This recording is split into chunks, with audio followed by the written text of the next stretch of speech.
Presentation of Dialogue on Idaho Public Television is made possible through the generous support of the Laura Moore Cunningham Foundation, committed to fulfilling the Moore family's legacy of building the great state of Idaho. Coming up, it's time for our Good Summer Reading Show. I'll talk with two Idaho authors about their works and get their picks for books to help you while away the long summer hours. That's Dialogue next. Stay tuned.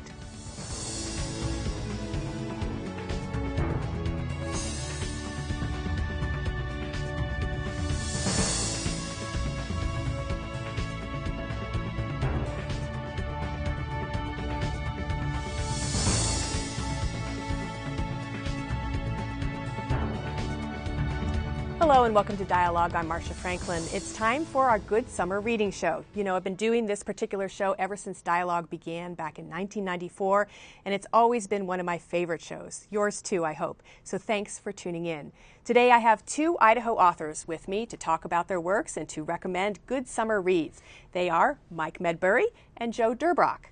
Mike, who lives in Boise, has written On the Dark Side of the Moon. It's a chronicle of his long recovery from a stroke he suffered in the Craters of the Moon National Monument in 2000. But it's also about the enduring love he has for the place that nearly took his life, a harsh but beautiful landscape. Thanks for being here, Mike. Sure. Also with me in the studio is Joe Durbrock. Joe, who lives in Idaho Falls, has written two books, the latest of which is called Anything Worth Doing. It's a dynamic biography of two whitewater rafters in Idaho, of the rivers they loved, and of the risks they took to be close to that water which would eventually take one of their lives. But it too winds in memoir, as Joe herself was a whitewater guide for 12 years. The book was the winner of a 2012 National Outdoor Book Award. And congratulations, Joe. Thanks. It's really great to have you here as well. Good to be here. And we also have some picks from our viewers from our Facebook page. Thanks for sending those in. So let's get started. First to you, Mike. As I mentioned, your book is a memoir, and it's about a stroke that you suffered in the Craters of the Moon National Monument. You were an advocate for expanding protection for that area and were walking there with some friends. You had done a kind of half marathon the day before, so you're a little bit tired. And all of a sudden, tremendous headache, and you fell. Right. Tell us a little bit about what happened after that. Okay, well, you know, like you said, I just fell, and it was a stormy day, and I had gone there with three other people. They're friends and they're professional conservationists, and they walked beyond where I had fallen. And so this place didn't have any trails, and they waited in their cars, and they waited and waited, and they came back, and they found me. I had just kind of curled up and grabbed onto a stick, and I was trying to figure out what happened to me. You know, I just had this stroke, and I had no idea that it was a stroke, but I couldn't move. And you couldn't move, and you could really only see out of one eye at the rock right next to you. And you write very movingly, I think, about this. You transport us to what it's like to just be frozen, essentially.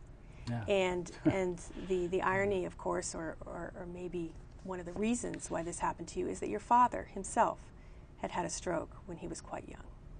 Right.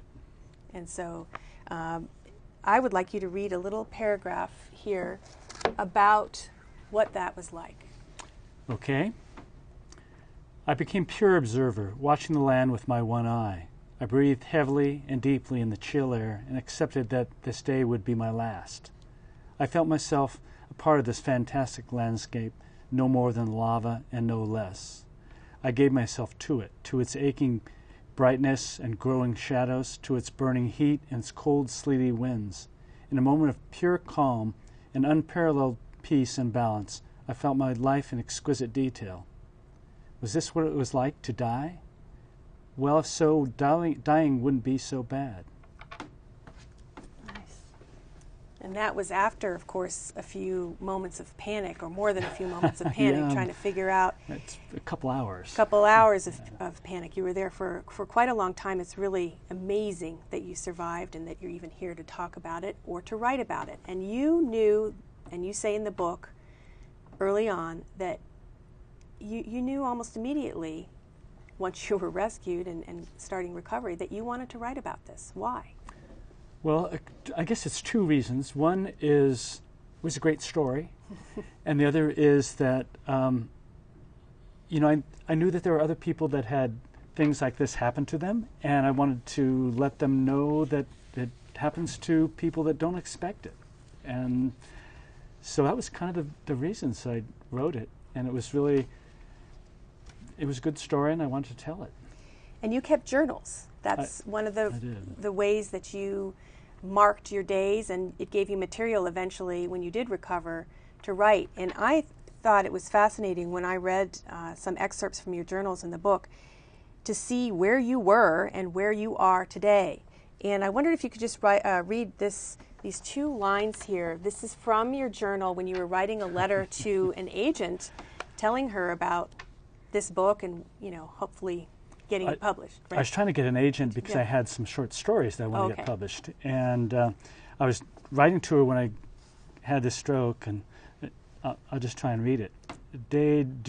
Dear Miss Wales, I think I've been at a much Tommy money at Doug to. It goes on like that. So that shows where you were, and people can see where you are today. A long recovery process, lots of people helped in that. But did the writing help you as well recover? Yeah, the writing helped me a lot, and the place, Craters of the Moon, helped me a lot because, you know, I couldn't really relate to people when I had the stroke, and I went out to Craters of the Moon, and I could really relate to that, you know, because it was a silent place, and it didn't ask me anything. I gained a lot of insight into the place because I loved the land, and I had to look at the land very closely, and it was a good feeling, and it allowed me to become more of an environmentalist. I don't know. And as I said in my introduction, your book is not just about your recovery from stroke, but about that land. Briefly, tell people what has attracted you to it, what you love about it, why you wanted it to be protected, the area that you were in when you had the stroke, and we have footage of you in that area. It's a different kind of area than most people have seen with Craters of the Moon, not quite as dramatic, but nevertheless, you're drawn to it. Yeah, it's not exactly the beautiful mountains or the great rivers in Idaho, and there's a lot of those, but it's a very specific, weird place, and it's black lava, and I imagined it blowing up, and that was kind of how I felt my brain was. It was just blown out, and I really came to look into that, and I saw that it was really a diverse landscape, and there's a lot of animals that you could see, and a lot of little things too, beautiful little things, right? Yeah, a lot of small things, you know, because I was really focused on the things right in front of me, and I wasn't focused on what I was trying to protect years ago, was this vast landscape. I was focused on a flower or a bug or some little piece of lava. Before I move on to Jo to talk about her book, how did having a stroke change you as a writer? Because you have an MFA, you had been writing before. Yeah. What do you think it did for you?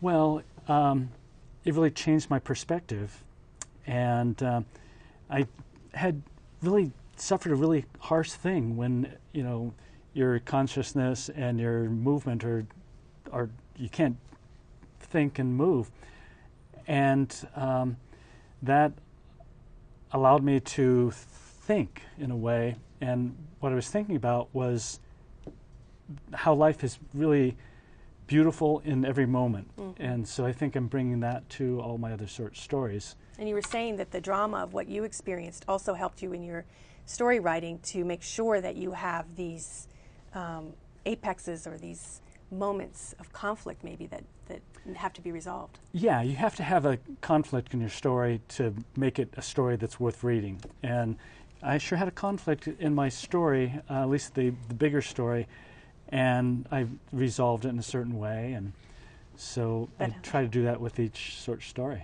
With your writing in the future. Jo, on to you. Your book, Anything Worth Doing, is also derivative or derives from love of landscape, in this instance rivers. and 2 whitewater guides who love the rivers so much they were willing to do just about anything to get on them. And in fact, we've got a clip I'd like to roll from which the title of your book, Anything Worth Doing, is derived. Let's take a listen to that. Okay, we're rolling. Anything worth doing is worth overdoing. So that is Clancy Reese and John Barker, the 2 protagonists in your story. They are whitewater guides par extraordinaire.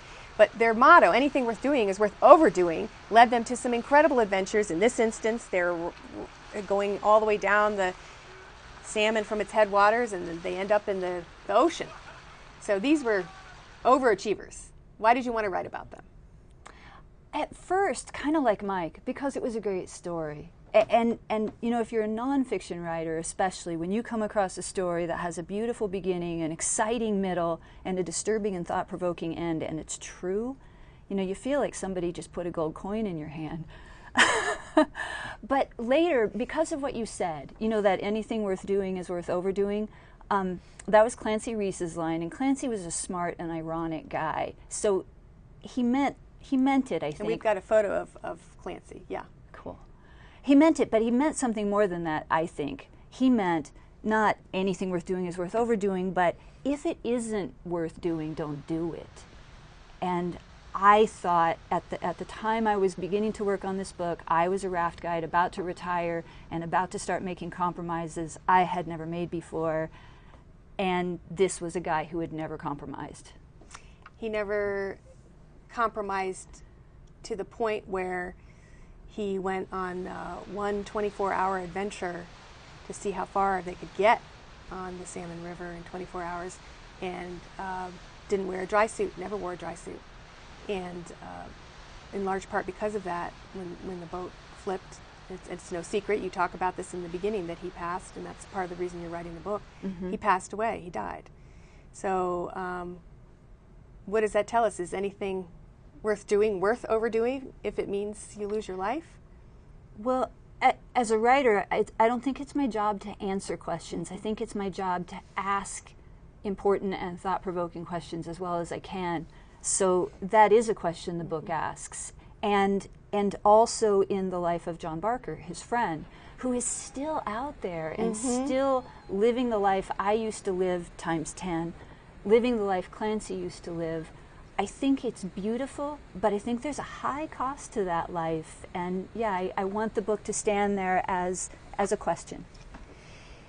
First of all, I should have mentioned at the top, this won a National Outdoor Book Award, so congratulations on that. Thank and they you. must be particularly pleasing because this was self-published, right? I mean, this was a story that you grabbed onto, you wanted to tell, but it was difficult to sell.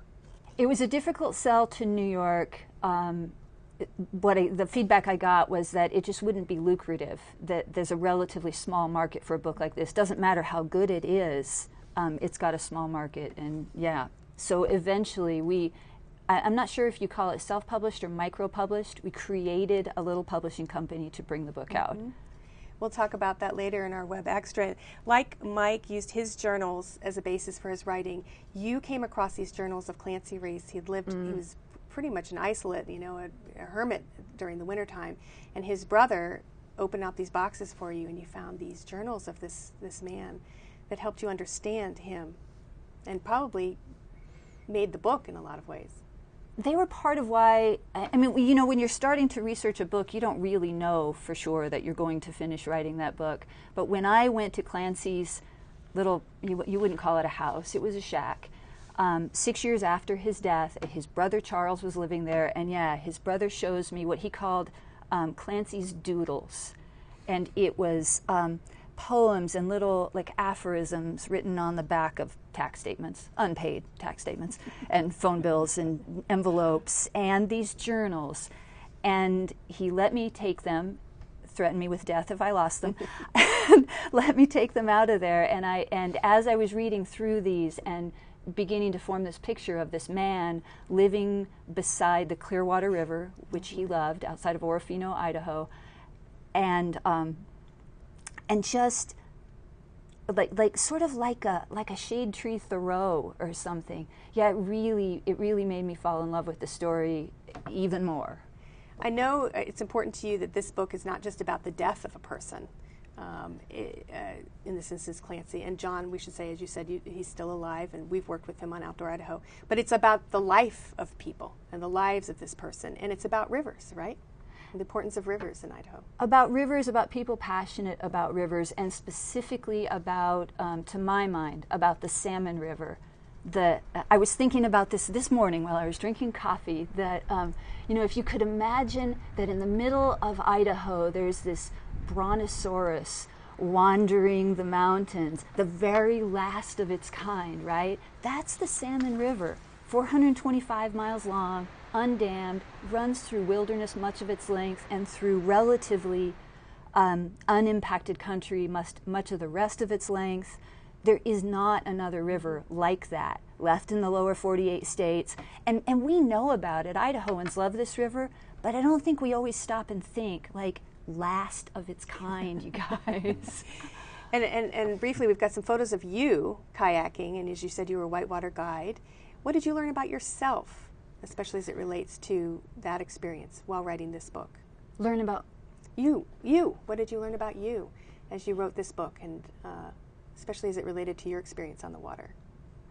I think I'm still learning lessons that I was trying to address in that book. I think every person has to find a balance point between risk and reward, compromise and cost. I drew that line very easily when I was young, and I took a lot of risks. And then as I've gotten older, I've had to look really hard at that choice. I admire people who never seem to rebalance it. They stay over here at high risk, high reward. I don't know where I'm going to finish. Well, let's go into your book picks, because these are all writers who have determined to write these wonderful books and have followed their passions. Mike, we'll start with you, The Collected Stories of Catherine Ann Porter. Okay. Why do you recommend this book? And you have a well-worn edition of this. You can, pretty beat up. If you could take a shot of this book in Mike's hands, I'd like folks to see. This is a well-used copy of the book. Yeah.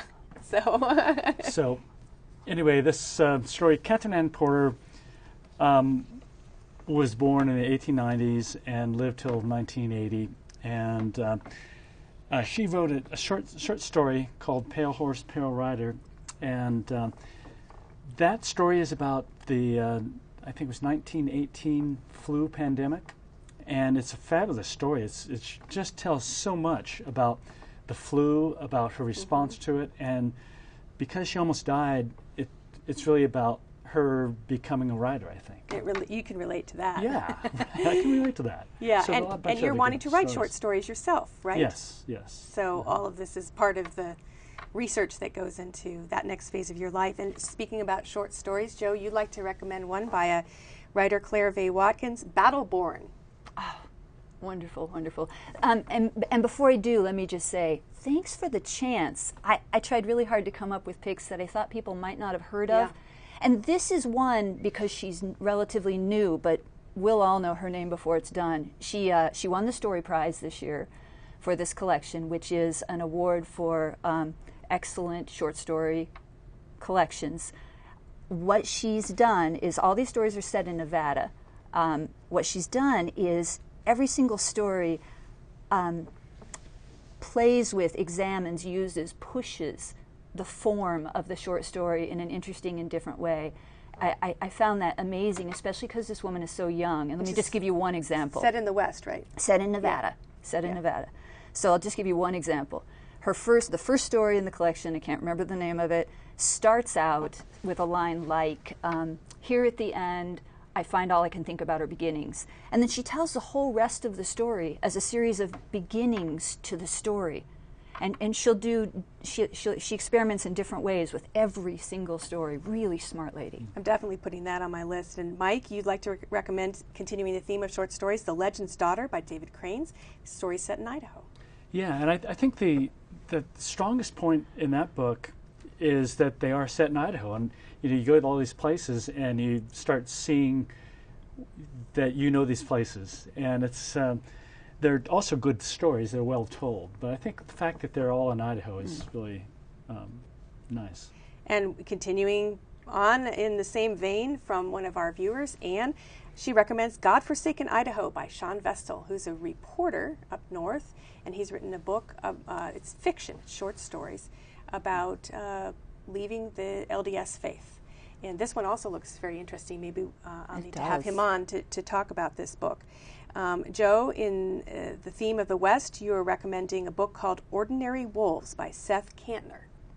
Yeah, so when I travel, I love to read literature set in the place I'm going to, and I was headed to the Arctic when I read this book, and it's a first-person coming-of-age story about a boy who's growing up on the Arctic tundra with his brother, his sister, and his eccentric artist father. And what's cool is he's growing up it's sort of a traditional Inuit life, but this is an Anglo family, and he'll deal with that, of course, through the book. Right? And the author really did grow up in that environment, he did. Which is fascinating to me. He was homeschooled and lived way up north there and still lives in Alaska.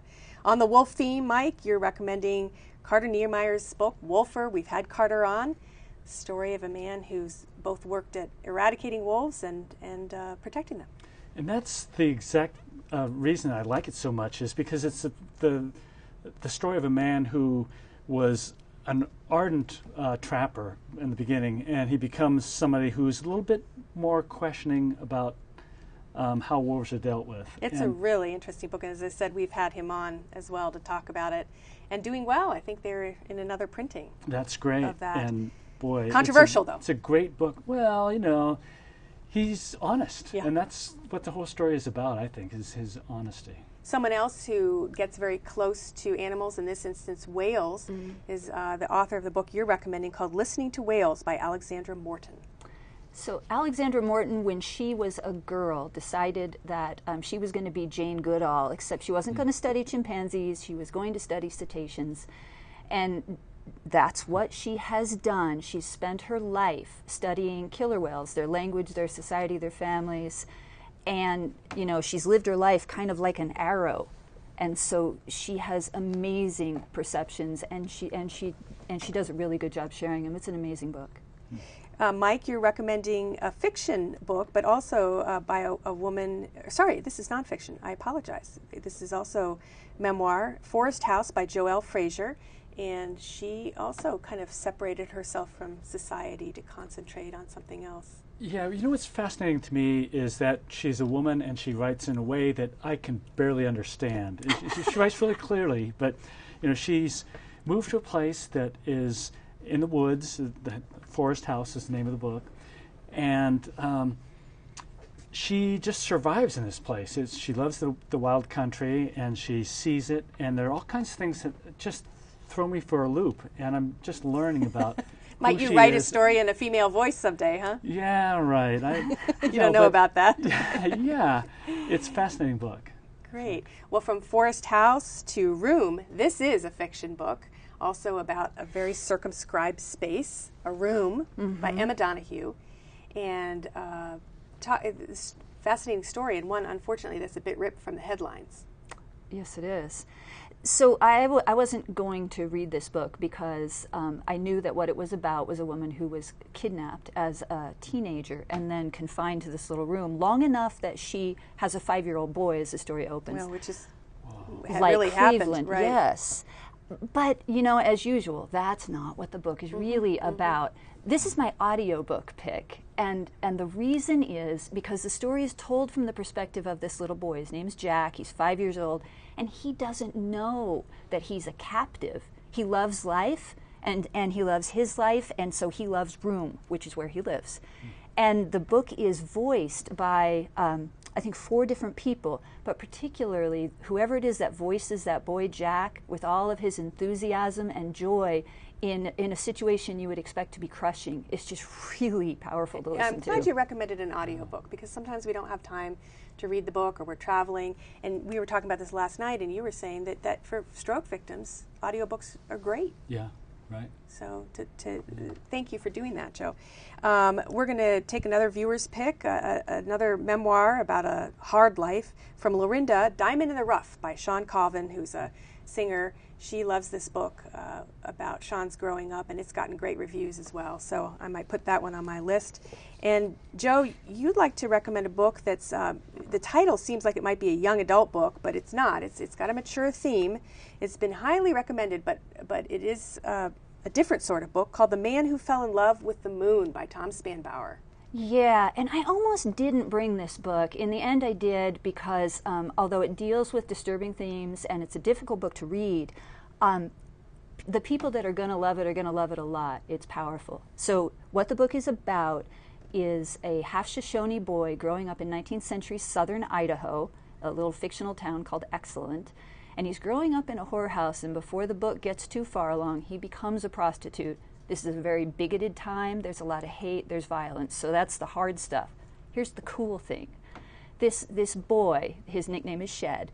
This boy, partly maybe because he's raising himself, he lacks any of the filters you and I would have. So if something feels good, it's good. If it feels bad, it's bad.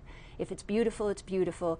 And his lack of judgment and also his very, very unique use of language is, it creates sort of a world-distorting book. Fascinating. And as I said, it's kind of become a cult classic. We're going to wrap up with two classics themselves.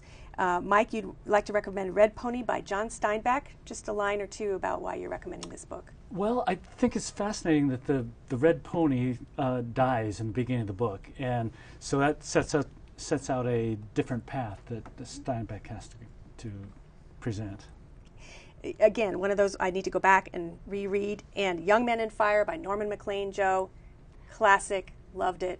And classic, loved it. And just one thing of many that I loved about it, Norman MacLean celebrates the beautiful hubris of young men so well in this book.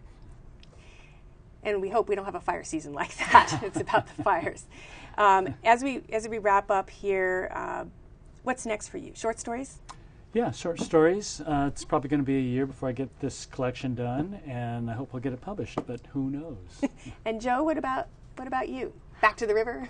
I'm looking for another great story, but in the meantime, I've been writing a lot of book reviews. I'm paying it forward. A lot of people were nice to my book, and the only thing I know to do about that is to be nice to books, well, like the ones I tried to bring here, yeah, that ought to find more readers. Well, book reviewing is an art form in and of itself, probably, I think, underappreciated. And underpaid and really fun, and really fun. Well, we will look for both of your works in the future. You've been listening to Mike Medbury, Joe Durbrock. Both of them are Idaho writers with books out. I encourage you to read their works. And the book list that they just recommended will be on our website. Go to idahoptv.org and click on Dialogue. For Dialogue, I'm Marcia Franklin. Thanks so much for tuning in.